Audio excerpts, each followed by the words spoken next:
आमर संवाद को सुदृढ़ करने माननीय प्रधानमंत्री श्री नरेंद्र भाई मोदी नुआ संवाद विभाग समवाय से समृद्धि गोटे नुआ संवाद डिपार्टमेंट या विभाग खोला जार दायित्व नहीं आमर गृहमंत्री श्री अमित शाह जी से 2025 में गोटे नुआ संवाद नीति आनी तेणु सेठू निर्देश आसी 2025 केन्द्र नीति की अनुसरण कर सबू राज्य में आमर नूतन संवाद नीति प्रस्तुत करें। ये प्रथम आगुरी होता परिवर्तित परिस्थिति वर्तमान किसी फील्ड लोक जो मैंने संवादविद अच्छा से असुविधार सम्मुखीन होती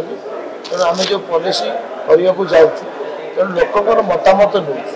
संवादविद मान मतामत नौ से आमर 5टी कर्मशाला हमार योजना करूँ आमर शासन सचिव सारे बस आलोचना करी आम लोकर मतामत नवा लोक जहाँ चाहते से अनुसार आम विभाग को चढ़ेगा। तेणु 4टी जोन हो सारी संबलपुर केउझर सब हो जाता आज ये लास्ट सेसन होती आम संवादविद मान डाकीचु ताकर मतामत नौ समस्त मतामत ग्रहण कर जोटा सार्वजनिक हम समस्त पाखे आदृत हम से भाया पॉलिसी या विभाग को आम चलचल कर पटेल मंडी आमर बर्तमान 32 टेंडर अलरेडी बीसीसी दि जाए से 32 खड़ा आम 100टी मंडी करूँ 2 वर्ष भितर तेणु ये 32टी कम्प्लीट हवा भितर भी आपंकर 68 मंडी डीपीआर प्रस्तुत कर टेंडर को दे दिया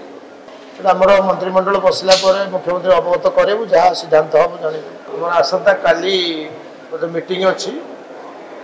नवेम्बर 20 तारीख गत वर्ष खोला 25 तारीख सुधा मंडी खोल।